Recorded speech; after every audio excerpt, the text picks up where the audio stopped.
Good day to you and welcome to Brassbell Radio Theater, featuring 10-minute plays by author Kenneth B. Langer.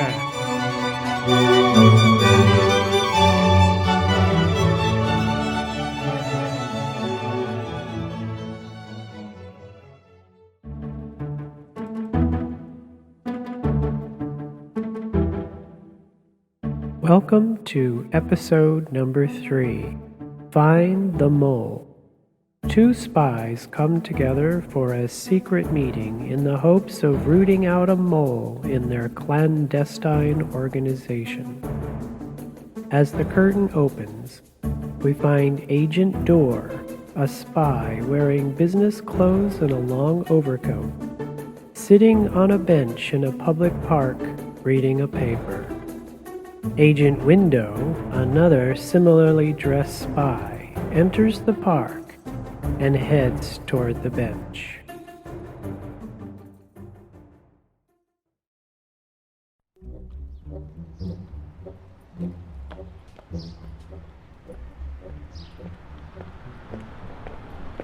It's a nice day to fly.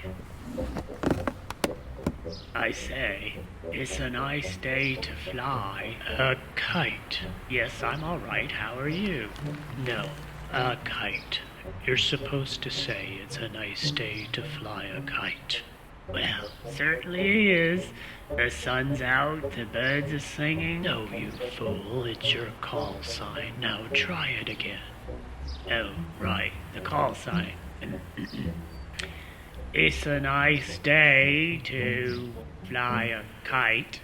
It's a shame I don't have one.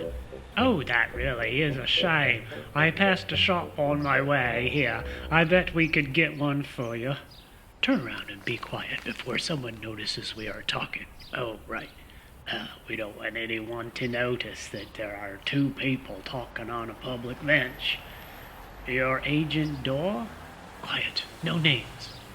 You have been called to this meeting because we have learned some rather disturbing news. And what would that be? The Intelligence Division has determined that there may be a mole in the department. A mole?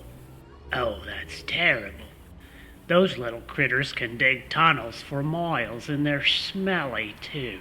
No, not that kind of mole. An informant, a turncoat. There's an informant in the department? Yes. We have to be very careful. It could be anyone, anywhere. We can trust no one. No one? No one. And hold it right there, Buster. What are you doing?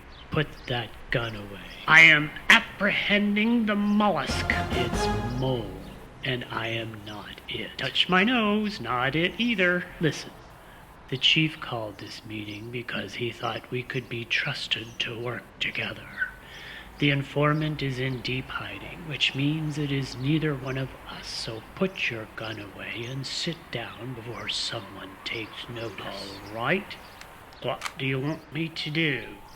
I need some information. Okay. First off, why are you talking with that ridiculous accent? You're not British. It makes me sound clandestine and mysterious. You know, like James Bond. Why you think that's a good idea is a mystery to me. Would you prefer an Indian accent? Maybe I should be French or Arabic. maybe I could be a double agent from Mother Russia. Maybe you could be quiet and listen to me. Yeah, man, I could do that. You maintain some contacts within the department? I do.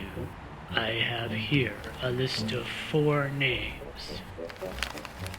Peter, Paul, Mary, and Larry? No, don't read it now. Put it away. We believe that the mole may be one of those 4 people. For now, I'll refer to them as Peter, Paul, Mary, and Larry. Easy enough? Right. Now I'm going to give you a message to pass on to each of them. The message is, The president will have a cheeseburger. The president eats cheeseburgers. Wouldn't he eat cheeseburgers? That's not important. The message... It's just that he has his own cooks and can eat anything he wants. Why would he want some plain old cheeseburger? I mean, what kind of example does that set for the kids of this country? He should be on TV and saying, "Hey, kids, look at me eating my spinach and carrot sandwich." That's not the point. The important thing to remember is that each person on your list will be given a different day in the message. For Peter, the message will be, "The president will have a cheeseburger on Monday." For Paul, the message will be, "The president will have a cheeseburger on Tuesday." For Mary, it will be on Wednesday, and Larry will have Thursday. Peter's on Monday, Paul has Tuesday, Larry gets Wednesday, and Mary is Thursday. No, it's Mary before Larry. Mary before Larry, Wednesday before Thursday. What happens on Friday? Mary's getting married. That's why we have to do this next week. After the wedding, we will lose our opportunity to catch the traitor. They are all going to the Canary Islands. Who will marry Larry? Mary marries Larry, then they ferry to the Canaries. Right. The plan is that one of them will pass off the information to our enemy. When we intercept the message, the day of the week that is mentioned will tip us off to exactly who is the mole. Oh, I get it. If the contact says the president will have a cheeseburger on Monday, then Paul is the informant. No, Peter. Peter? Not Paul? Did Peter steal the cheeseburger? Peter did not steal any cheeseburgers. Maybe Larry stole it. He must have owed Paul money. What? He had to rob Peter to pay Paul. No. Peter is Monday. Paul is Tuesday. Oh, right. Peter, Paul, Mary, and Larry. Now you've got it. All you have to do is deliver those messages in the correct order to the contacts on your list. Right. No problem. Got it. Wait just a minute. What is it, Agent Window? You should be on your way to fulfilling your mission. The key to being a great investigator is in paying attention to the details. Yeah, so? Just exactly how did you know about my contacts anyway? They are called secret informants for a reason. It is because they are meant to be secret, and because they are meant to inform me of things like who might be a mule. Mole, right. And how is that you know so much about this subterranean creature? For the last time, it's not an animal, it's a person giving away important secrets. And how do you know it's not an animal? It could be anyone or anything as far as you know. How do you know someone's cute little Pomeranian is not secretly recording our conversation right now? Or one of those hummingbirds isn't snapping pictures? Just listen to yourself. The only way that could happen is if some person was in charge. That's right. Someone has to be in charge. Someone has to be in control. Someone who knows things like the names of my contacts.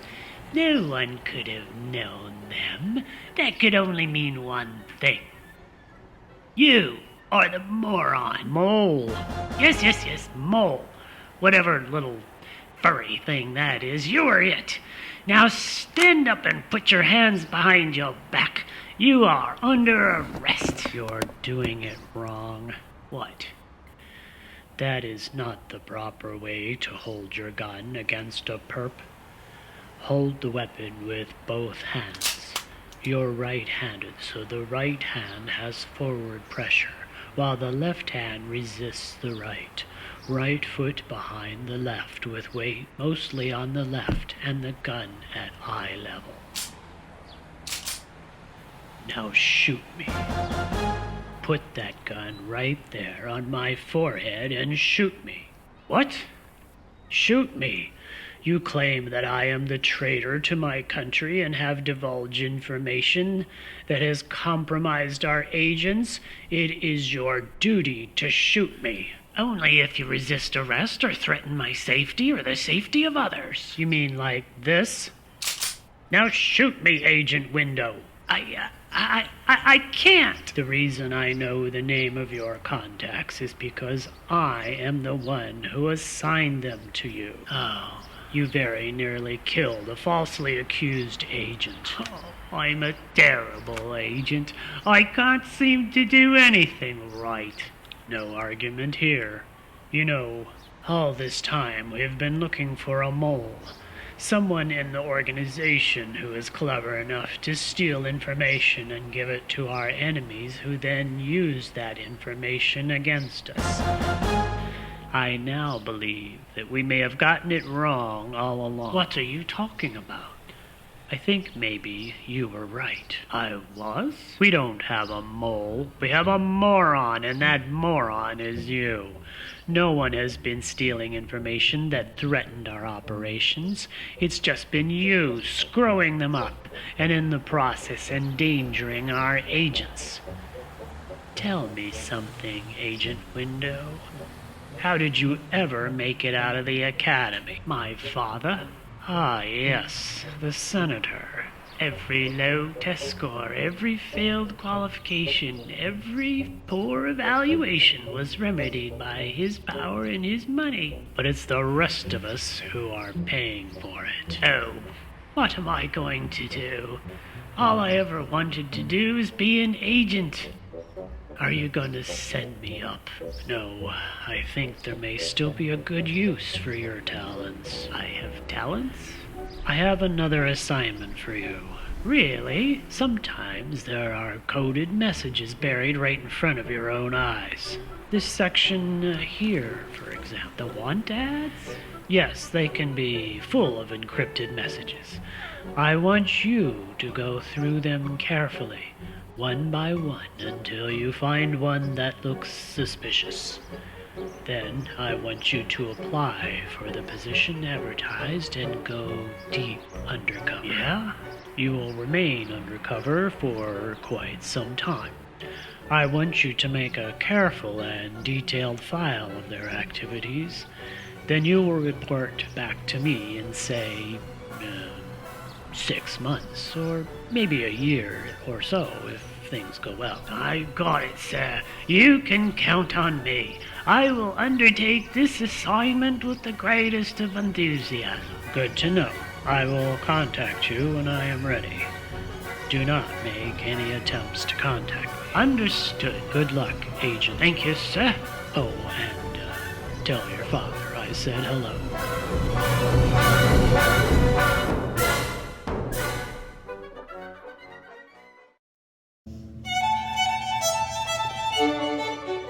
Thank you for listening to this episode of Brass Bell Radio Theatre. For more episodes, books, and information, please visit brassbellbooks.com. This has been your host, The Clanger, wishing you well.